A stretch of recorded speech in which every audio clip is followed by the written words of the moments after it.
खुशियाँ ना बहुत छोटी छोटी चीज़ों में होती हैं। बहुत छोटी छोटी चीज़ों को करने से हमें खुशी का एहसास होता है, पर फिर भी जाने क्यों हम उदास रहते हैं, या कह लीजिए कि आजकल हम लोगों को उदास रहने की आदत सी पड़ गई है। हम किस बात से उदास हो सकते हैं, आज हम उसकी खोज करते हैं, ना कि खुश रहने की। क्योंकि खुश रहने के लिए आपको कोई बहुत बड़ी चीज़ नहीं करनी पड़ती है।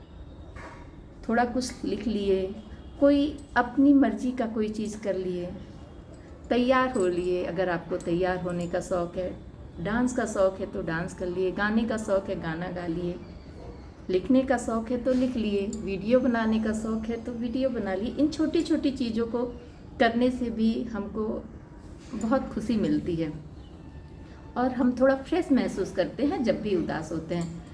पर जब भी हम उदास होते हैं तो हम इन छोटी छोटी चीज़ों को मानो जैसे भूल ही जाते हैं इनको करना, और उदास रहते हैं। हर निगेटिव ख्याल जो हमें और परेशान कर सकता है और दुख दे सकता है, या कहिए जिसके बारे में हमको नहीं सोचना चाहिए, जो बीती बातें हो गई हैं, जो बहुत पुरानी हो गई हैं, जिनको सोचने से हमें दुख मिल सकता है, हम उनको अट्रैक्ट करते हैं और उनको सोचते हैं और दुखी हुए जाते हैं, ना कि उस दुख को कम करते हैं बल्कि और बढ़ाते जाते हैं। तो आज के समय में ज़रूरत है, सबको इस बात की ज़रूरत है कि हम पहचानें कि हम खुश कैसे रह सकते हैं। क्योंकि आज लाइफ बहुत बिजी है, किसी के लिए समय नहीं है। आज हम अपनी भावनाओं को व्यक्त करने के लिए भी सोचते हैं कि किसके सामने व्यक्त करें, इवन अपनों के सामने भी व्यक्त नहीं कर पाते हैं। तो लिखना या वीडियो बनाना या मिरर से बातें करना, ये एक ऐसी टेक्निक है, या कहिए कि हमें ये इतनी अच्छी चीज़ें मिली हुई हैं कि जिसमें हम अपनी बातों को व्यक्त भी कर देते हैं और अगले का क्या रिएक्शन है वो हम तुरंत नहीं जान पाते। और क्योंकि हमारी बातें हमने कह दी, वो हमारे दिल से, हमारे मन से निकल गई, तो हमारा जो मन है वो हल्का हो जाता है। और जब मन हल्का हो जाता है तो हम खुश लगते हैं, खुश रहते हैं, हमारे आगे पीछे का इन्वायरमेंट खुशनुमा हो जाता है, सबसे अच्छे से बातें करने लगते हैं। लेकिन जब तक कोई चीज़ हमारे मन में रहती है तो हम अपनी भावनाओं को भी व्यक्त नहीं कर पाते। किसी से बात भी करते हैं तो रूडली करते हैं। तो सबसे पहले यही ज़रूरत है कि हम अपने आप को कैसे खुश रखें। उसकी 3 टेक्निक मैंने आपको बताई। एक, पहले आप अपनी भावनाओं को कागज़ पे उतारिए, उसको 2 बार 4 बार पढ़िए। उसमें आप देखिए कि आपकी क्या अच्छाई दिख रही है, आपकी क्या बुराई दिख रही है, और जो बुराई दिख रही है उसको दूर करने की कोशिश कीजिए, क्योंकि कहीं ना कहीं उन दुखों का कारण हम खुद होते हैं। तो पहली टेक्निक ये हो गई। और अगर आपको लग रहा है कि अगला कोई इसको पढ़ लेगा, क्योंकि आपने लिखा है तो नेचुरल है, वो किसी के भी हाथ लग सकता है, कोई भी पढ़ सकता है, तो उसको दुख होगा या उसको बुरा लगेगा। तो आपने लिख लिया, आपकी भावनाएं हल्की हो गई। अब उस कागज़ को फाड़िए और जला दीजिए, फेंक दीजिए, कोई नहीं पाएगा। वो बातें आप तक ही रह गई और आपका मन भी हल्का हो गया। दूसरा मिरर टेक्निक है।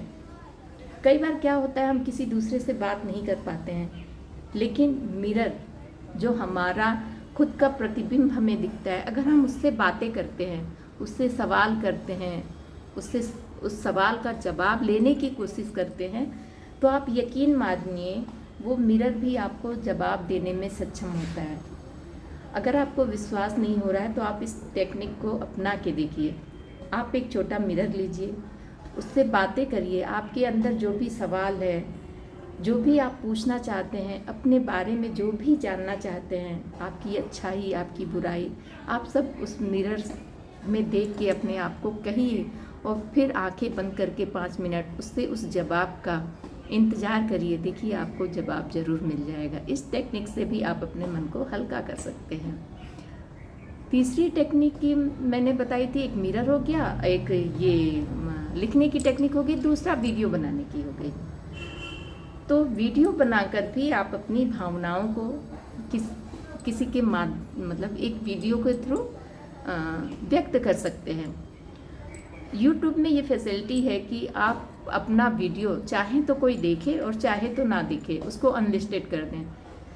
अगर आप नहीं चाहते आपका वीडियो कोई ना देखे तो आप वीडियो बनाइए, उसको अनलिस्टेड कर दीजिए, कोई नहीं देख सकता। आप जिसको चाहेंगे कि ये व्यक्ति देखे वही व्यक्ति देखेगा, और आपकी भावनाएं भी वीडियो बनाने के माध्यम से हल्की हो जाती हैं। क्योंकि नेचुरल है, जब हम वीडियो बनाते हैं तो कहीं ना कहीं सोचते हैं कि उसमें थोड़े ठीक लगें। अभी जैसे देखिए, मैंने बहुत दिन से वीडियो नहीं बनाया था, मुझे अच्छा नहीं लग रहा था, तो आप तक मेरी वीडियो नहीं पहुंची थी। पर आज मैंने सोचा कि चलो वीडियो बनाते हैं, तो मैं थोड़ा तैयार हुई। थोड़ा सा तो जो स्ट्रेस कह लीजिए वो वहीं कम हो जाता है जब हम तैयार होने की सोचते हैं। फिर मैंने एक ड्रेस वेयर किया, उसमें भी मैंने सोचा कि चलो क्या पहने, कौन सा कलर, तो वो वहाँ कलर थेरेपी का यूज हो गया।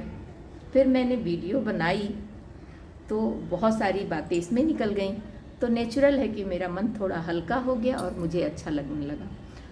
तो मेरे ख्याल से ये 3 टेक्निक बहुत अच्छी है, मुझे बहुत पसंद है। आपको कैसी लगती है मुझे ज़रूर बताइएगा, और अगर आपको अच्छी लगती हो तो प्लीज़ मेरे इस वीडियो को ज़रूर लाइक, शेयर एंड सब्सक्राइब कीजिएगा, और दूसरों को भी भेजिएगा, ताकि उन्हें भी, जो अपनी बातों को व्यक्त नहीं कर सकते हैं, किसी से कह नहीं सकते, उनको भी कुछ आइडिया मिल जाए अपनी बातों को दूसरे के साथ शेयर करने का। धन्यवाद।